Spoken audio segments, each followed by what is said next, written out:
है वो है न्याय। वो न्याय जिस पर केवल पांडवों का अधिकार है। वो न्याय उनसे किए गए वचनों को न निभाने का न्याय, उनसे किए गए वचनों को न पूर्ण करने का न्याय।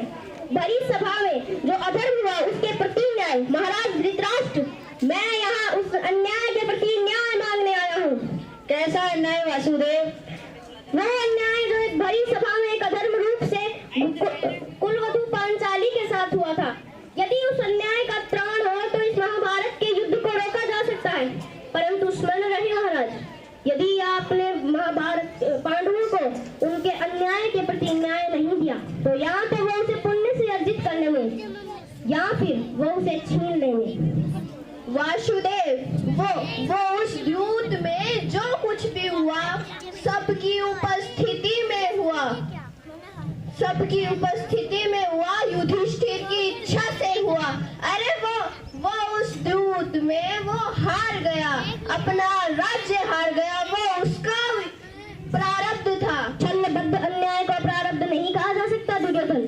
जिस प्रकार मंदिर में किया गया पाप पुण्य नहीं बन जाता, उसी प्रकार धर्मवीरों की उपस्थिति में किए गए पाप को हम पुण्य नहीं कह सकते।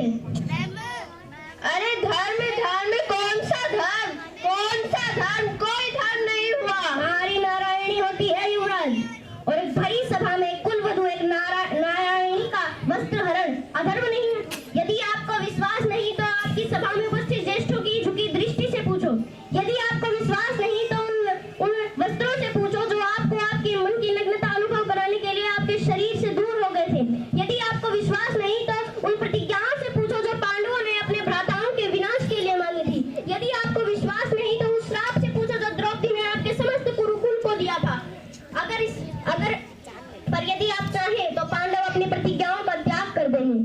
द्रौपदी अपना श्राप वापस ले लेगी। बस आपको अपनी भूल का अनुभव करते हुए पांडवों को उनका अधिकार देना है। वासुदेव, यदि दुर्योधन पांडवों को 5 गांव दे देता है तो क्या आप हमें वचन? कैसा अन्याय वासुदेव? संधि और शांति वार्ता बराबर की बात होती है। एक ओर से बंधन और शर्तें नहीं लागी जाती। अन्याय की मांग न बंधन है न शर्त है महाराज, केवल एक निवेदन है।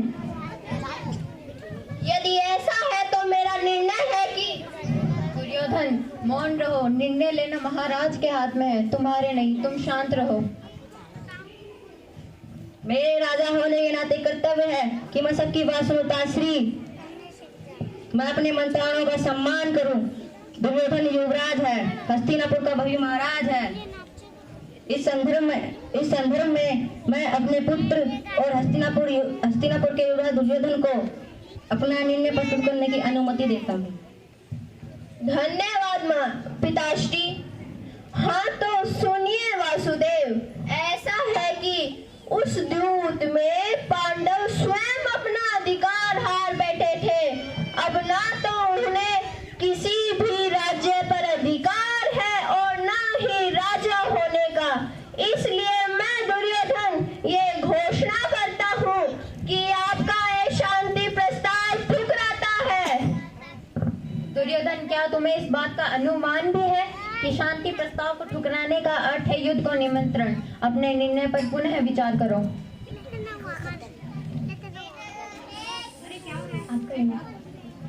बात बात पर विचार करना बंद कीजिए पितामह। बात बात पर विचार कायर करता है। एक योद्धा का जन्म ही युद्ध के लिए होता है और इस युद्ध के लिए मैं प्रस्तुत हूँ। मेरी दृष्टि में उन पांडवों को कुछ भी देने का प्रश्न ही नहीं उठता। बस मेरी ही सभा में आकर मुझे ही धमकाते हो वसुदेव कृष्ण। अब मेरा अंतिम निर्णय है कि मैं उन पांडवों को इंद्रप्रस्थ नहीं दूंगा तो नहीं दूंगा। उचित है दुर्योधन, तुम इंद्रप्रस्थ रख सकते हो। लाखों गायें, अश्व, प्रजा, सेना, तुम सब कुछ रख लो जो पांडवों ने अपने परिश्रम से कमाया है, परंतु प्रतीक के रूप में तुम्हें 5 पांडवों को कुछ देना होगा। दुर्योधन, प्रतीक के रूप में तुम्हें 5 पांडवों को 5 गांव देने होंगे। इतना तो तुम दे ही सकते हो दुर्योधन। वासुदेव, यदि दुर्योधन पांडवों को 5 प्रस्ताव दे देता है, तो क्या आप हमें वचन देंगे कि पांडव इंद्रप्रस्थ की चाव में आक्रमण की चेष्टा नहीं करेंगे? हाँ गांधार नरेश, मैं ये वचन देता हूँ कि पांडव किसी भी स्थिति में आक्रमण नहीं करेंगे। दुर्योधन, इससे अच्छा प्रस्ताव कोई नहीं होगा। महाराज, मैं आपसे विनती करता हूँ, यही अवसर है, अंतिम अवसर। आप इस प्रस्ताव को स्वीकार करके इसको यहीं रोक दीजिए। राजश्री का कहना उचित है पुत्र, हाँ कर दो। मित्र, मैंने सदा इस युद्ध का पक्ष लिया है। मैंने सदा अर्जुन से अपना अधूरा दर्द पूरा करना चाहा है। मैं अपना अधूरा द्वंद कभी और पूर्ण कर लूंगा मित्र, लेकिन अभी पूरे भारतवर्ष को इस महाविनाश से बचाने की आवश्यकता है मित्र, तुमने तो एक अनजान का मान रखने के लिए उसे अंगराज ही बना दिया, तो लाखों की प्राणों को बचाने के लिए 5 गांव दे दो मित्र। ये ग्रह वासुदेव, मेरे मित्र अंगराज मेरे साथ हैं, और आपको तो अच्छे से ज्ञात होगा कि कर्ण को अंगराज मैंने बनाया, उसको वो दिया जो पांडव नहीं दे पाए।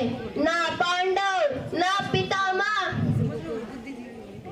ना पांडव ना पितामह।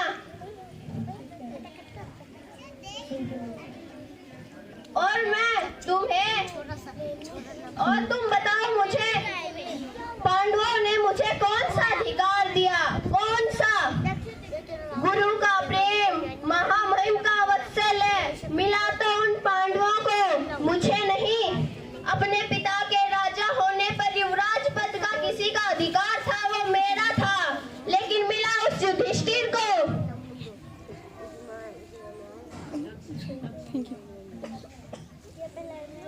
ठीक है दुर्योधन, मैं तुम्हारा प्रस्ताव स्वीकार करता हूँ। अब वही होगा जो तुम चाहते हो। अब महायुद्ध होगा, अब महाविनाश होगा, अब महाभारत होगा। प्रणिपात। रुकिए कृष्ण मित्र, एक बार पुनः विचार कर लो। है मित्र, राजा बलि की कथा स्मरण है तुम्हें? अरे उस मायावी स्वामन से 3 पग मांगने आया था, 3 पग भूमि, और उस 3 पग में उस स्वामन ने तीनों लोक माप लिए, बल्कि उस बलि का नाश कर दिया। इस पाखंडी कृष्ण को 5 गांव दे दूंगा तो ये हस्तिनापुर का अस्तित्व ही मिटा देगा।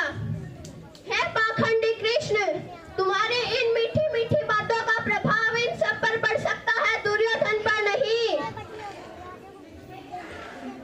ठीक है, तो मैं प्रस्थान करता हूँ। रुको दूत, मैंने तुम्हें अभी जाने की आज्ञा नहीं दी।